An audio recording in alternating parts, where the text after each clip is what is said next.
Très tôt, élèves et étudiants sont sortis massivement pour prendre part à cette conférence, témoignant de leur intérêt pour cette problématique de santé publique. Dans une atmosphère studieuse, les participants ont suivi avec attention les différentes communications animées par le professeur Guida Landouré, spécialiste du domaine.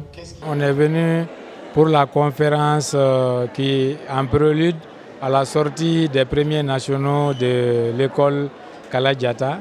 Donc cette conférence était sur la paralysie cérébrale ou ce qu'on appelle l'infirmité motrice cérébrale et parler du rôle des infirmiers et des sages-femmes dans la prévention et la prise en charge. Donc c'est un thème très important puisque aujourd'hui on remarque encore dans notre pratique des enfants qui souffrent d'anoxie cérébrale avant, au cours et après la grossesse.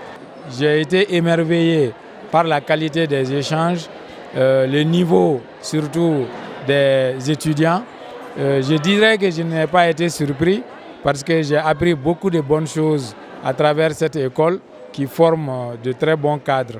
Donc moi je suis venu pour faire la conférence, mais je repars avec de nouvelles connaissances et des étudiants et du corps professoral à travers leurs interventions.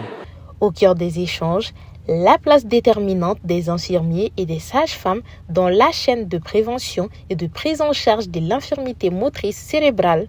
De la sensibilisation des familles au dépistage précoce en passant par l'accompagnement des patients, ces acteurs de première ligne jouent un rôle essentiel dans l'amélioration de la qualité de vie des personnes atteintes. La conférence d'abord a été initiée dans le cadre de la cérémonie de graduation qui est prévue pour le samedi, demain samedi, le 4 avril.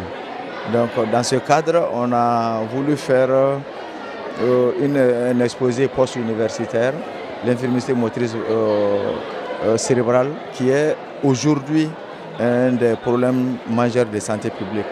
Donc c'est pour vraiment sensibiliser, c'est pour vraiment éduquer nos jeunes étudiants dans la prise en charge de la femme enceinte, du travail d'accouchement, pour réduire le maximum possible la mortalité maternelle et infantile et les accidents au cours des accouchements, des travaux d'accouchement.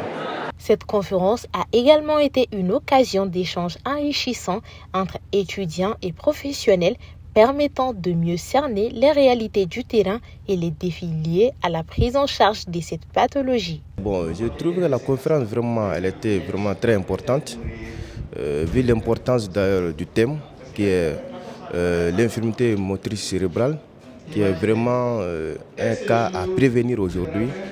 Voilà, comme vu les explications du professeur, vraiment, je pourrais dire ici sorti satisfait de ces explications. Voilà, vraiment, on est vraiment content de la conférence.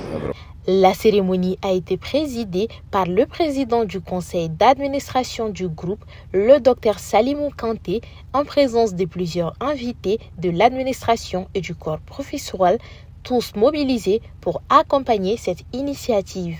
À travers cette conférence, le groupe École de santé Kala-Diatta confirme son engagement en faveur d'une